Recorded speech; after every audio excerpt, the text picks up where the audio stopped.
Villains open the door for our generation to enter into a new era, the golden age or dawn of television. And with this golden age comes a new type of character and new leading roles, where they become our new heroes and take center stage in films and television series. The new cable channels have allowed creators to push the limits in a way they couldn't have done on the old networks. Breaking Bad, the AMC series, was the first national celebration of the anti-hero since The Sopranos. An entire nation was found rooting for a meth lord who turned to murder and betrayal to keep his empire functioning. We watched him turn from an acquiescent chemistry teacher to a power-hungry drug dealer. So why would viewers want to spend time with such unsavory characters? What's so powerful about this powerless villain? And what does this say about us? It says we're realistic. We understand the true fabric of society, the flaws of the people and their selfish motives. We live in an age of divorce, corruption, and celebrity meltdowns. Realizing at a young age that no one's perfect and then watching someone perfect isn't what we want to see. In reality, we are a creature of mixed morals, and we don't know how to behave correctly all the time. On the one hand, we have let the old lady go ahead in line. And then on the other, we have cut in front of someone else. Each one of us has done it. And now, Batman and Joker represent these two conflicting sides that arise in us all the time. That helps us to not feel so bad about our own mistakes and flaws when we see others doing the same. We want to see people like us. According to research from Boston University's College of Communication, what makes us like these anti-heroes is directly related to how we feel about ourselves.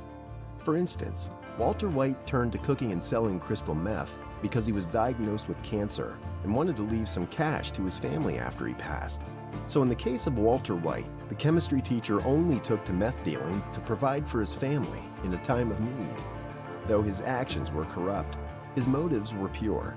And that makes him an empathetic character, at least in our minds. We'd be willing to do anything for our families.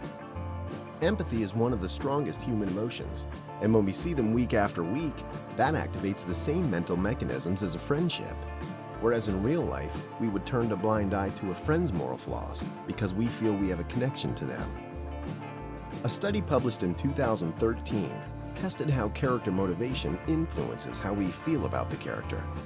Participants were split into two groups and asked to read different versions of a story in which the main character commits something that seems negative. In one version, the story suggests the character's reasons are selfish, while in the other version, the negative actions are motivated by altruism, a positive property. They found audiences would be inclined to see a character in a positive light even if the character was selfish, provided the character's outcome was positive. It gets more interesting where researchers in another study found that people who felt bad about themselves before watching a show starring a morally ambiguous character enjoyed the story more than those who felt good about themselves. They call it morality salience, which is making people aware of their own moral actions. So if you had a really bad day and did something you weren't proud of, you could go home and turn on a show that features moral ambiguity and bad characters and feel significantly better about yourself. Joker broke box office records, but people's reaction to the movie have either been over the moon or sprawled out on the pavement. The most recent study, published in 2016, found that audiences who primarily want pleasure from entertainment are most likely to morally disengage. Those audiences who are interested in finding meaning in entertainment were less tolerant of negative behavior and less inclined to morally disengage, and they enjoyed the story less because of this.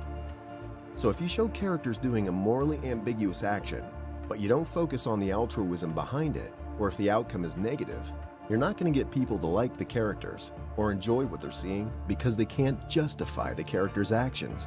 That's because the human mind loves a mystery, and villains are pretty damn mysterious.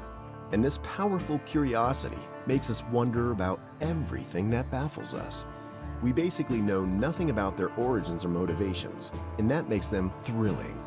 We would begin to see things from their perspective, which alleviates that fearful response and deadens the thrill of encountering an amoral unknown. Also, some research suggests that our love of evil villains is rooted in evolutionary psychology.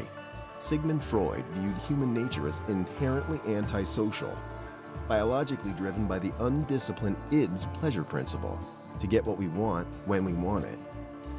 In short, born to be bad, but held back by society.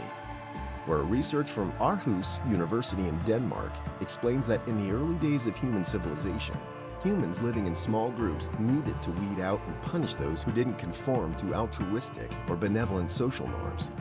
Keeping the bad guys around would put everyone in the group in danger. As a result, modern pop culture villains are designed to elicit disgust at every turn. Their apparent ugliness prompts the fear and disgust response that's been with us since the dawn of man. We're simply attracted to villains because they can do what we can. So we go on a little field trip to a different part of ourselves, a part we may have never understood or explored without our hero villains. To learn more about this topic, please check out the sources listed below the video.